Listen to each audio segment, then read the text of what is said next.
Oh, absolutely, it's haunted. There is an energy in here. I don't feel like it's in relation to the family, though. Something doesn't want me here. It actually doesn't like having people come through. She said, get out of here, here.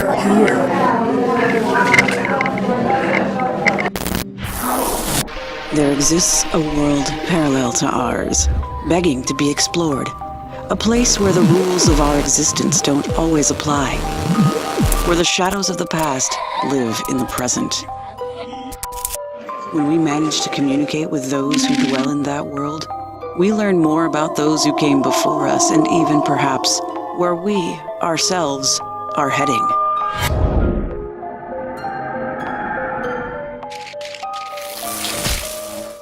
It takes a special set of skills to connect with the other world, and we have assembled a team of investigators that embodies those skills.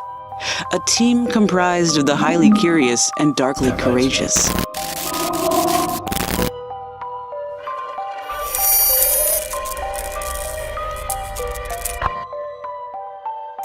Empaths. Sensitives.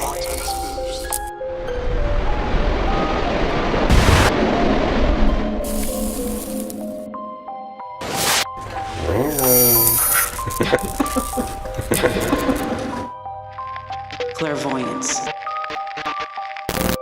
Psychics. This other side has been there all along, waiting for us to reach out. Oftentimes, its inhabitants will make themselves known to those who listen, to those who are given the chance to explore. Join us as we explore our haunted destinations.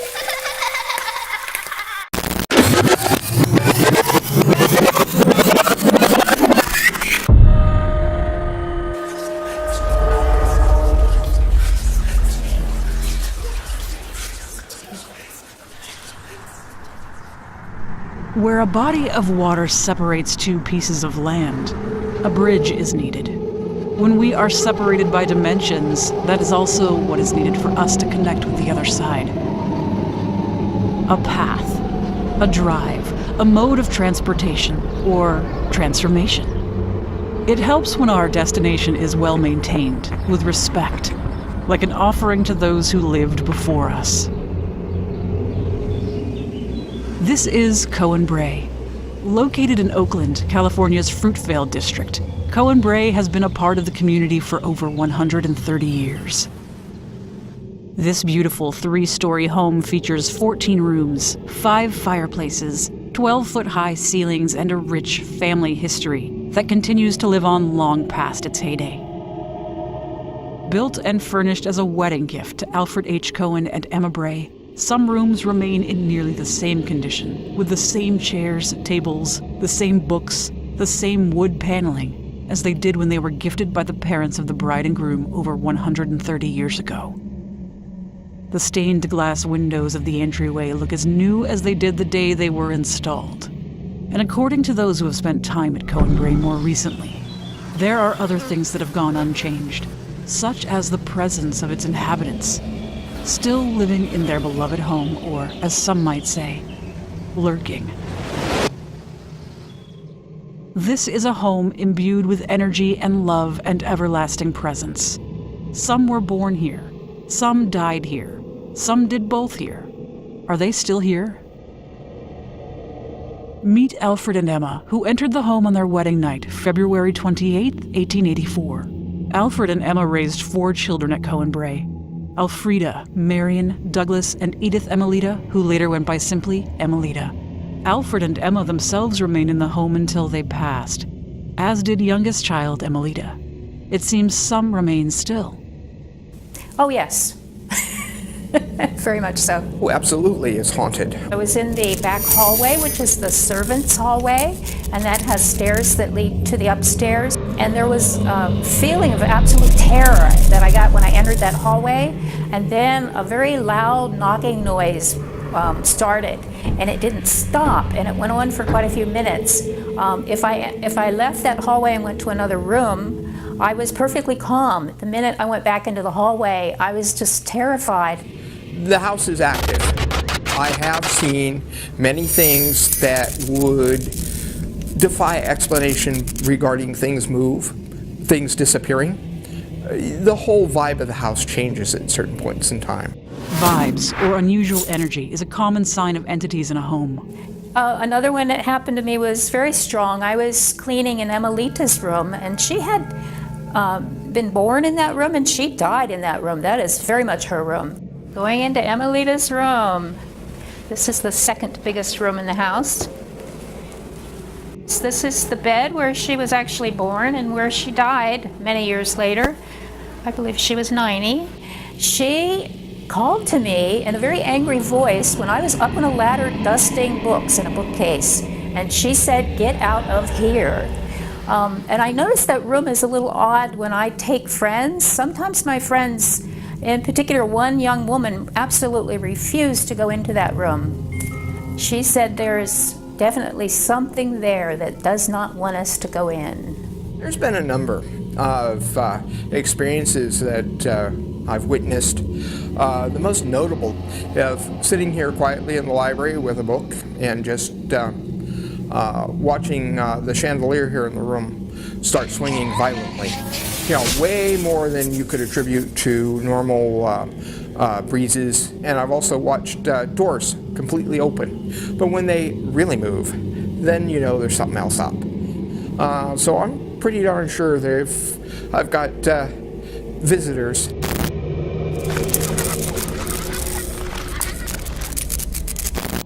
Vibes, energy. As you can see, sometimes the signs are even clearer. And sometimes it takes someone with a special talent to translate those signs, to decode that communication. Meet Nadia, psychic medium.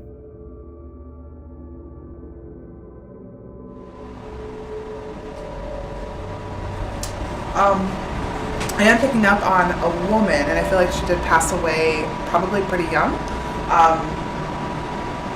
Not as a young girl, but as a young woman. And I feel like there was like some type of illness that had like a fever or something. She was really, really pretty, very petite. And I feel like she's here. The gifted Cohen-Bray house could almost have been considered part of a family commune. Emma grew up across the street with twin sisters Mary and Julia. Unfortunately, Emma's sister Mary died as a young girl. Mary's twin sister Julia later had a daughter and named her Mary in her twin sister's honor. Devastatingly, Julia's daughter Mary passed far too young as well. Both passed from some form of illness that would be curable today. It's not a surprise that so much emotion, so much heartbreak lingers. Kind of a weird little spot right here. Got a little jolt or push or something. A push? Yeah. From the base of the stairs? Yep. A weird little spot right here. You know who it is? A little dizzy over here. Someone that doesn't, they're not making themselves known, but just somebody that didn't want me here. Yeah, I don't really want to stand here anymore. It's making me dizzy. According to tour guide and descendant of the Cohen-Bray legacy, Nancy, 2 other paranormal investigators have been shoved away by an invisible force at the bottom of the stairs since Nadia's frightening experience. I'm picking up on some small children. I am picking up on 2. I can only make out the little boy. May be related to the woman that I picked up on earlier.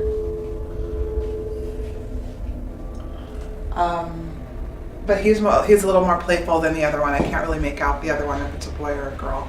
It's a young boy, probably 5 to 7. I'm kind of picking up on a time of maybe a party or something. I see a lot of people being welcomed in, and there's people talking over there, there's people talking over there. Just people are kind of gathered in each of the rooms. Like it's something about it's like something community, political, something of that nature. They're taking notes and like making a plan for something of that nature. And like that's part of what the gathering that I see. It's not like necessarily like a party, but it's like a, I don't know what they're called. There's a specific name I'm looking for. The father was a lawyer, but he came from an old Oakland family, and they were involved with railroads and ferries and things like that, gold rush kind of stuff.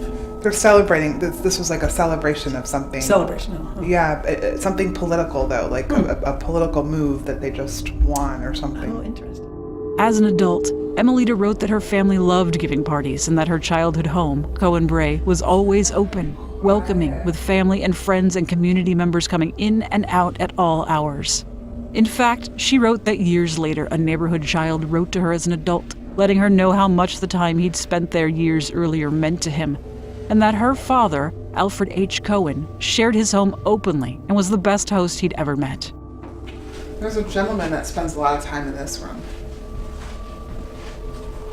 He is showing himself to me older. He's not very talkative. Like I'm not getting the sense that he really wants me to know anything about him. But I am seeing gray hair, and it's fairly thin on the top. And there might have been either glasses or, and what are they called? Yeah. And he's being pretty silent. I keep trying to talk to him, and he doesn't really want to talk to me. Could Nadia be describing Alfred H., who lived in the house until the end of his life? Spot right here. Something doesn't want me here. Really? You don't know what it is? It actually doesn't like having people come through at all. With so many passing through Cohen-Bray, and so many passing in Cohen-Bray, it seems that years of emotional energy have been trapped within these walls. It's no surprise that Nadia is picking up on a cadre of Cohen-Bray's previous inhabitants and frequent visitors. As you might guess by her expression, she does not feel particularly welcomed. Still they speak. There's something weird. Have you felt the spot right here? When we've done investigations here, yeah, this is usually where people sit in a circle. It's right here and right in front of the stairs. It's the same kind of spot. Yeah, they've left REM pods there. I know I've gotten activity. I'm picking up on flashes of like boats or ships. I feel like maybe there was someone that maybe was like in the Navy or something that was kind of like, or maybe it was shipping, transport, import export. Because it feels, I don't feel like it was my work. Like I'm going to be on a ship. It's more or less I'm more laid back about it. This is part of my business or something. Was there at one point one of these rooms kind of turned into a bedroom because I can't make it up? Someone couldn't make it up the stairs anymore. It was a temporary thing. But I feel like it's a guy who had to stay downstairs. Yes. He couldn't make it upstairs. Yeah, that happened in that room. You said this was once a bedroom? It was turned into a bedroom as someone was passing. This room kind of has like a, I'm picking up on an older woman. She's very small. I don't know if she had something to do with the guy that, couldn't make it up the stairs anymore. Is that the same time period I'm looking at? It feels kind of like around the same time period. I don't think they were married. They may have been brother and sister or something like that. There is some kind of relation. And I feel like she maybe lost her husband or something. Like she feels kind of alone and maybe responsible for this other person. Emma lived here long after she lost her husband Alfred, and spent much time with her brother Ed, who also finished his life in a small house on the Cohen-Bray acreage. Why have these souls not left Cohen-Bray? Were their moments here simply so meaningful they were permanently embedded into the very fabric of the home? I feel like there was, not just that, I feel like there was a lot of entertaining that went on for a time period, and then it completely stopped. Like almost like whoever was in the house then, just kind of didn't want people to come in and out. But there was a time period where there was always people in and out. What were they doing? That's also, it was very social. Like there was something, it kind of almost felt political in nature where, I'm like the head of something, or And this is the gentleman that I'm picking up of. Like I'm very heavily involved in, I don't know, the community somehow. So there's lots of people kind of coming in. I don't know if this person worked out of their home or something and maybe had customers or something, but there's always people in and out. And then there's a time period after that where I feel like it completely stopped. Whoever was living in the house almost didn't want any visitors. Okay. And I think that part where I, didn't really feel welcome, that's kind of like, that's what I'm picking up, where I don't want anybody around.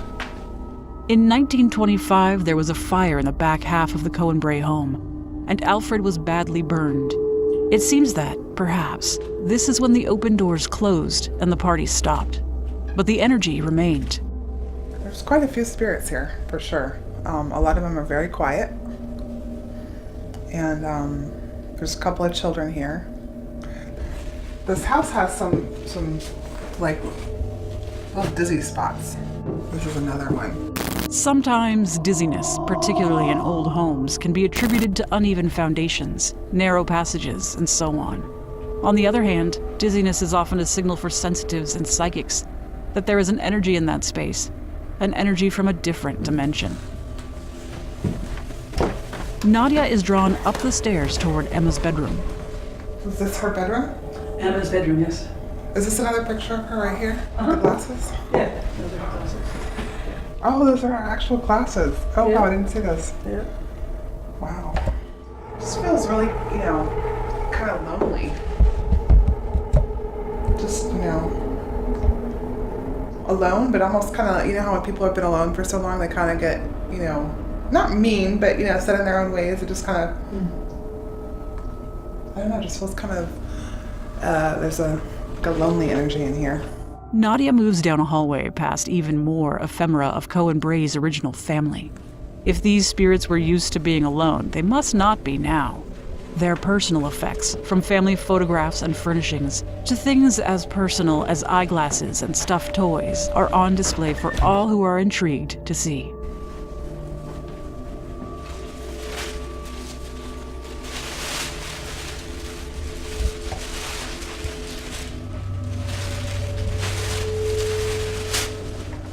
Nadia moves through all corners of the bedroom, searching for a connection, a sense of what or who she sensed so strongly on the lower level. I'm not really picking up much in this room. I can't take much. Did you get some stuff in here before?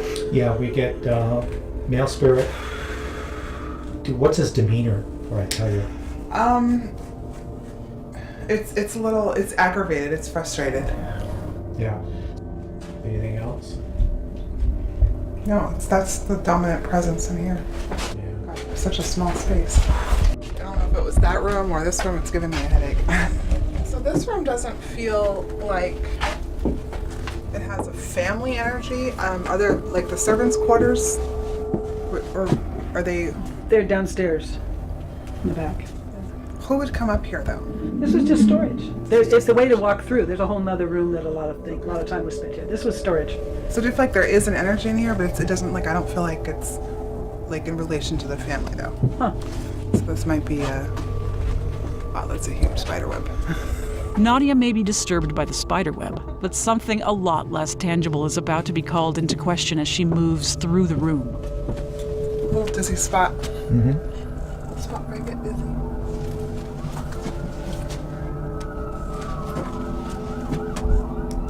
This would be a good place to set up a meter right here. Actually, I am picking up on a woman. Different than the other two women. She feels young, and she kind of has like a fancy dress, like one of the dresses that are on the pictures downstairs with the what is that called? The train. The train, yeah. So it would be that time period. It's a darker. It's either like an olive green or a light brown type, like a taupe colored dress. Her hair is dark and it's up in a bun. Could have been one of the nannies. There were some. And we have some pictures downstairs. Would she be teaching though? Uh-huh. This was one of the. I don't know whether this was the person. Anyway, dark-haired. And which one is this one? This is one of the nannies. Annie. This is Annie. So as I connected with her, it's almost like I had a fear of being an old maid. Not wanting to just marry anybody, you know, like I keep getting called an old maid, even though like I'm young and beautiful. And she was fairly attractive. And I think that was maybe a worry or concern of hers. Could the troubled energy of the nanny have remained within the walls of Cohen-Bray, encouraging the children she taught and raised, the young souls who loved her, to remain as well, reliving the kind, comfortable moments of childhood within the confines of this special home? I am picking up on a male presence, although I feel like, I don't know, maybe it's just not attached to this room. It's actually someone who is below average height, like a gentleman that was shorter than normal, but not quite dwarf-like. And I see him from a young age to an older age. And this is, I don't know that this is somebody that lived here though. Like I feel like I'm a frequent visitor or something. And I feel like this might be like a relative. Mm-hmm. Yeah. That would have been Tim Vickers. Was he short? Yeah, he was adopted by Alfreda, who was the oldest daughter born in the house. And he was short. And he was small. Yeah, he had a very curved back. And he did spend a lot of time here. He would come and spend summers and things like that. Yeah. It has been said that the white silhouette in this photo, lurking behind the tour guide on the left, is the image of Tim Vickers' spirit visiting the site of his happy childhood days. Did Tim Vickers, the adopted son of Alfreda, the oldest daughter in the house, small in stature when he was living, make his presence large in the afterlife, making himself known to Nadia? Communicating from the past or from the other side? Or both? The images you see are of, that's the age at which people died? Most of the time, unless they were vain. And sometimes they'll show themselves to me younger. Oh, okay. That's fairly common. Huh. The secrets of Cohen-Bray, while not bold, are not shy. At times, they reveal themselves to the unsuspecting. They have made themselves known to psychic medium Nadia. And now the hauntology team begins their investigation, attempting to communicate, attempting to reach out to that other world with interest and with a search for knowledge.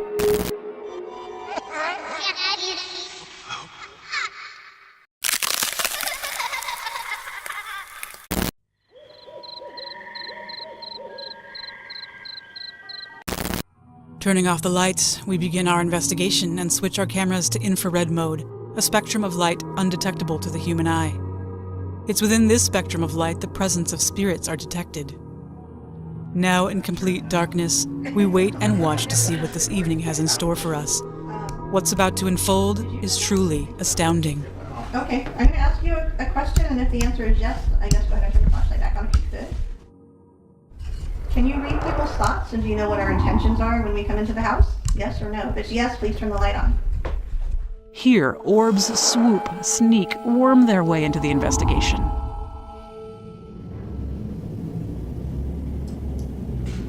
Are you someone who's not a family member?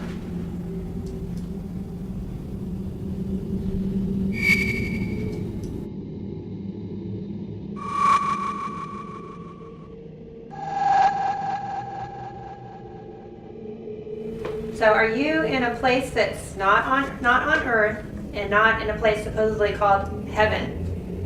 Are you somewhere in between? That's why you can talk to us? That's what I'm referring to as purgatory. Man, this kind of groovy thing, it's a static detector, so if a spirit comes and grips onto it, holds it like that, it should light up some rainbow colors. Whoa.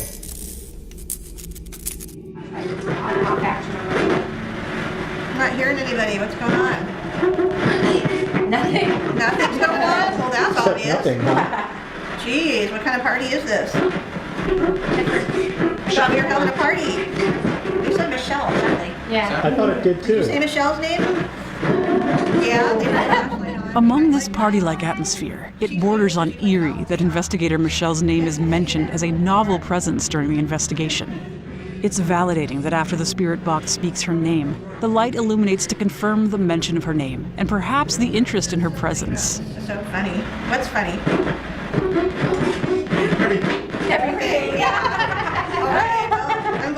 enjoying yourself.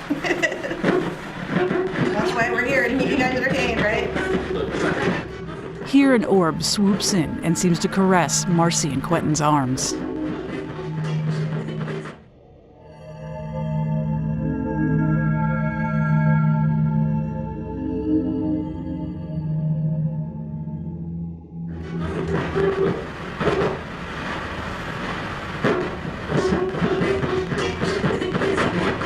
How many of you guys are in here with us right now?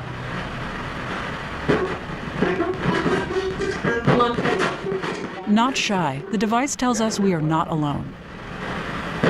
Is Emilita here? Soon after, an orb is seen weaving its way through the group. Is it testing how far it can go to communicate? Does the old man here have a secret? And if so, what's that secret? There's some secret something. I think they feel like it would be a secret if they told you. An orb shoots across the group, teasing or investigating us as we are investigating them. Was it Emelina and Elfrida that visited me at the party house?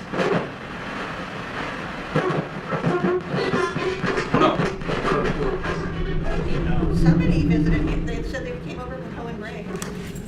Stop that one. Keep going with that. I'm sitting on carpet that's almost 3 times older than me. Is it Laurel and Hardy? Notice that all the orbs seem to be appearing from the same location. Earlier, Nadia pointed out this strange spot. Is it a coincidence? It's something weird. Have you felt this spot right here?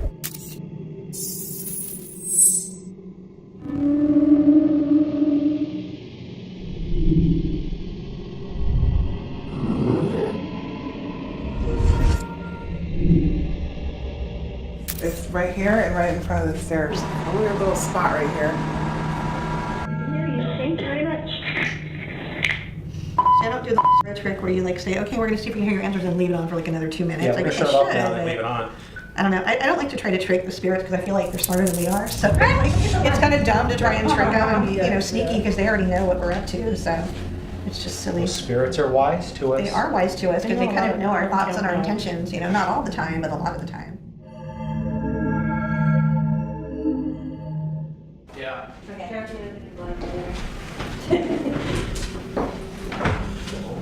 Somebody just, what's going on here? Just poked my elbow.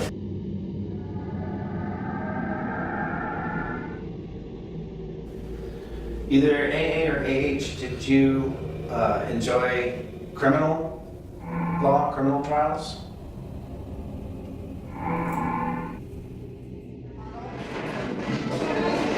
Hello? Hi. Oh, thank you. That was really good.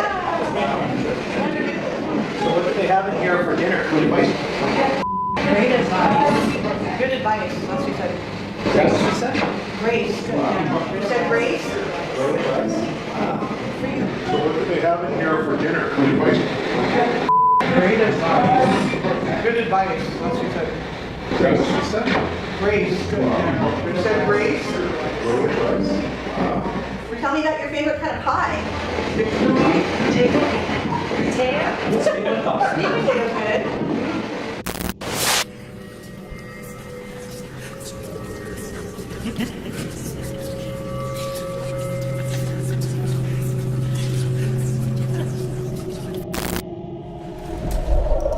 I sit in all the time. I haven't broken it yet. Again, orbs travel across the room. While not visible to the naked eye, it is clear the group is sensing some sort of presence. As one moves from the upper left to right, Marcy glances upward, sensing something.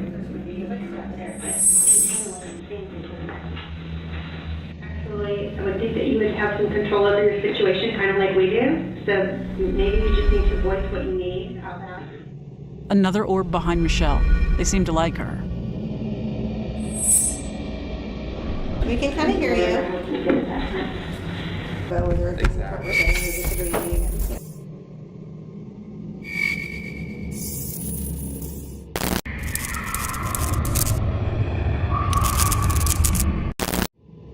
Once in Emelita's room, there are questions from the team regarding Judy's account of a voice telling her to get out of here. This is the bed where she was actually born and where she died many years later. I believe she was 90. Let's try a quick EVP. Quick EVP. Quick Okay. Jim has some questions on his mind and he would like to get Jim those has something on his mind. He's gonna let you know. On my mind. All right, I'm gonna stop. Nancy too, she has a question. Okay, I'm gonna restart. We're in Emelita's room and we have questions. Hopefully you spirits have answers. So, Emelita, was that you that told Judy to get out of here when she tried to clean these books up here? She called to me in a very angry voice when I was up on a ladder dusting books in a bookcase, and she said, "Get out of here." If it wasn't you, who was it?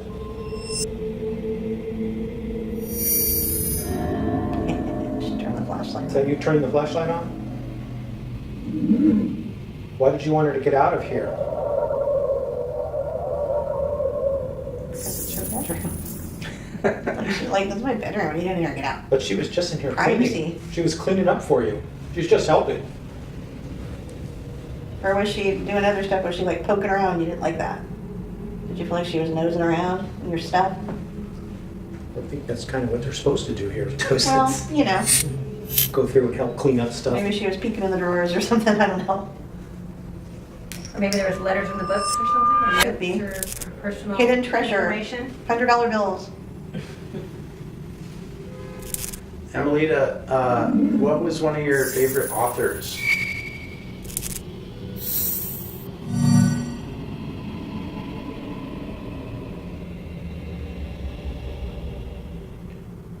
What do you think of your wallpaper in here?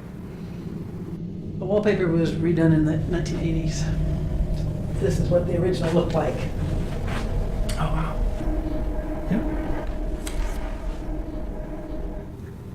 Did Emelita ever work? Did she ever, do you know Nancy? Yes, she ran a summer camp for girls, the Oakland YWCA camp up in Mendocino County.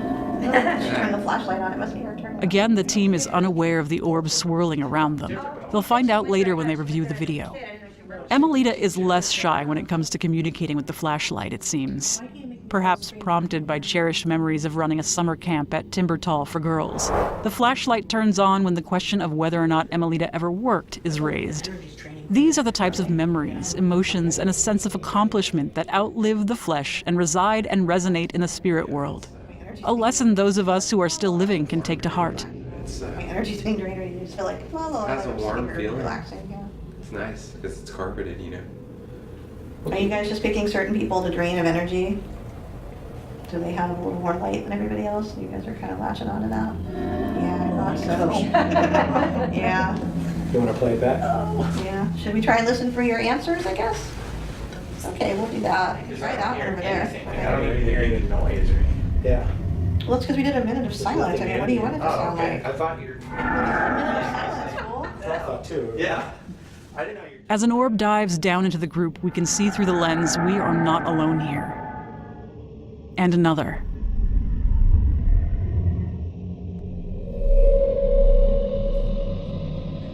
I'm gonna do echo box instead. Let me regroup here.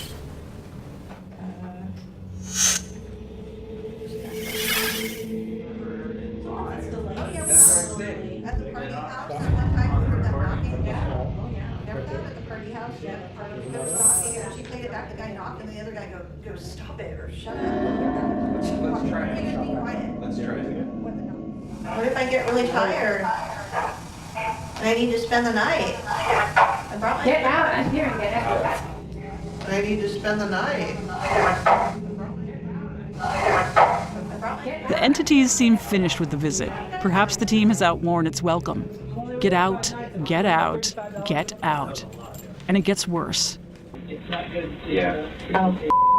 There's something there. Yeah. It didn't sound good either. It's not good. Yeah. Oh! Yeah. What would you hear? F you. Yeah. It was a lady say. Yeah, it is. Really? That's Why why I would said they it didn't say sound that? good. Oh, she. Why did they say that? That's weird. Were they saying it to us or another spirit? No, they're saying to you. To me? I don't think so. I think there's everything was going on. Okay, you guys are not right.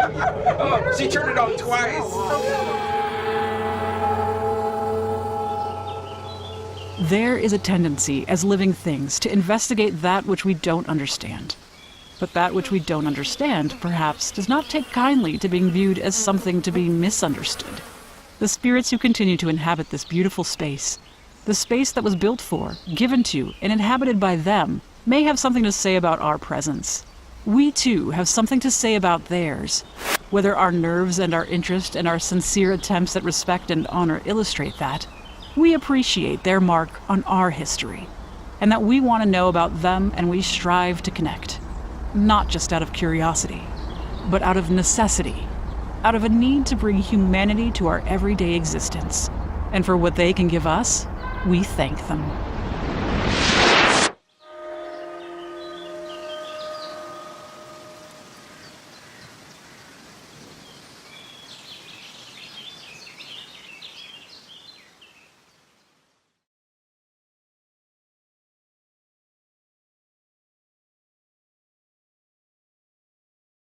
Apparitions and orbs. Anybody want to touch my thing? That came out pretty wrong. That didn't sound good at all. Anybody wants to touch my thing? Which thing is Now it? it's ideas tomorrow. Now I gotta go do something to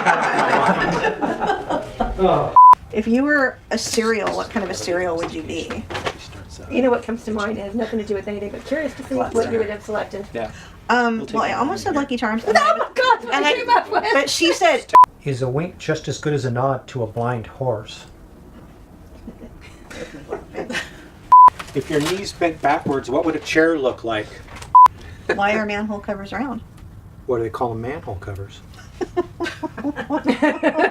In this day and age. How many sides? Have we not evolved?